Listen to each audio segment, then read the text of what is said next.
வெளிப்படுத்தின விசேஷம் 16ஆம் அதிகாரம்.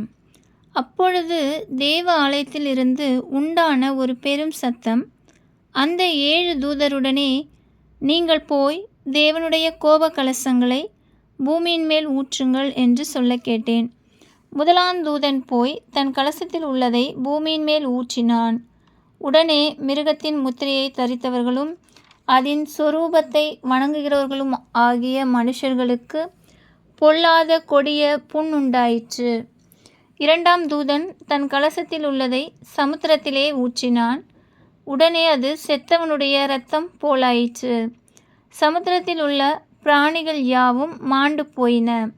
மூன்றாம் தூதன் தன் கலசத்தில் உள்ளதை ஆறுகளிலும் நீரூற்றுகளிலும் ஊற்றினான்.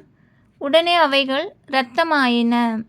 அப்பொழுது தண்ணீர்களின் தூதன், இருக்கிறவரும் இருந்தவரும் பரிசுத்தருமாகிய தேவரீர், இப்படி நியாயம் தீர்க்க நீதி உள்ளவராய் இருக்கிறீர். அவர்கள் பரிசுத்தவான்களுடைய இரத்தத்தையும் தீர்க்கதரிசிகளுடைய இரத்தத்தையும் சிந்தினபடியினால் இரத்தத்தையே அவர்களுக்கு குடிக்க கொடுத்தீர். அதற்கு பாத்திரராய் இருக்கிறார்கள் என்று சொல்ல கேட்டேன். பலிபீடத்திலிருந்து வேறொருவன், ஆம், சர்வ வல்லமையுள்ள தேவனாகிய கர்த்தாவே, உம்முடைய நியாய தீர்ப்புகள் சத்தியமும் நீதியுமானவைகள் என்று சொல்ல கேட்டேன். நான்காம் தூதன் தன் கலசத்தில் உள்ளதை சூரியன் மேல் ஊற்றினான். தீயினால் மனுஷரை தகிக்கும்படி அதற்கு அதிகாரம் கொடுக்கப்பட்டது. அப்பொழுது மனுஷர்கள் மிகுந்த உஷ்ணத்தினாலே தகிக்கப்பட்டு இந்த வாதைகளை செய்ய அதிகாரமுள்ள தேவனுடைய நாமத்தை தூஷித்தார்களே அல்லாமல் அவரை மகிமைப்படுத்த மனம் திரும்பவில்லை.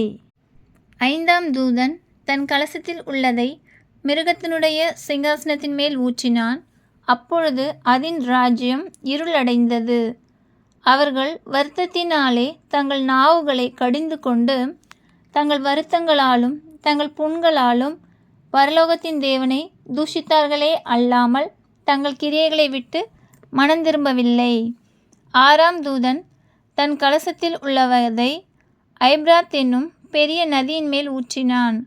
அப்பொழுது சூரியன் உதிக்கும் திசையிலிருந்து வரும் ராஜாக்களுக்கு வழி ஆயத்தமாகும்படி அந்த நதியின் தண்ணீர் வற்றி போயிற்று. அப்பொழுது வலுசர்பத்தின் வாயிலும் மிருகத்தின் வாயிலும் கள்ள தீர்க்கதரிசியின் வாயிலும் இருந்து தவளைகளுக்கு ஒப்பான 3 அசுத்த ஆவிகள் புறப்பட்டு வர கண்டேன். அவைகள் அற்புதங்களை செய்கிற பிசாசுகளின் ஆவிகள். அவைகள் பூலோகமெங்கும் உள்ள ராஜாக்களை சர்வ வல்லமையுள்ள தேவனுடைய மகா நாளில் நடக்கும் யுத்தத்திற்கு கூட்டி சேர்க்கும்படி புறப்பட்டு போகிறது. இதோ, திருடனைப் போல் வருகிறேன். தன் மானம் காணப்படத்தக்கதாக நிர்வாணமாய் நடவாதபடிக்கு விழித்து கொண்டு தன் வஸ்திரங்களை காத்து கொள்ளுகிறவன் பாக்கியவான். அப்பொழுது எபிரேயு பாஷையிலே அர்மகெத்தோன் என்னப்பட்ட இடத்திலே அவர்களை கூட்டி சேர்த்தான். ஏழாம் தூதன் தன் கலசத்தில் உள்ளதை ஆகாயத்தில் ஊற்றினான். அப்பொழுது பரலோகத்தின் ஆலயத்திலுள்ள சிங்காசனத்திலிருந்து ஆயிற்று என்று சொல்லிய பெரு சத்தம் பிறந்தது. சத்தங்களும் இடிமுழக்கங்களும் மின்னல்களும் உண்டாயின. பூமி மிகவும் அதிர்ந்தது. பூமியின் மேல் மனுஷர்கள் உண்டான நாள் முதற்கொண்டு அப்படிப்பட்ட பெரிய அதிர்ச்சி உண்டானதில்லை. அப்பொழுது மகா நகரம் 3 பங்காக பிரிக்கப்பட்டது. புறஜாதிகளுடைய பட்டணங்கள் விழுந்தன.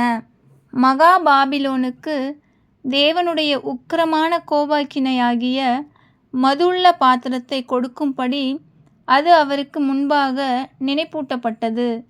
தீவுகள் யாவும் அகன்று போயின.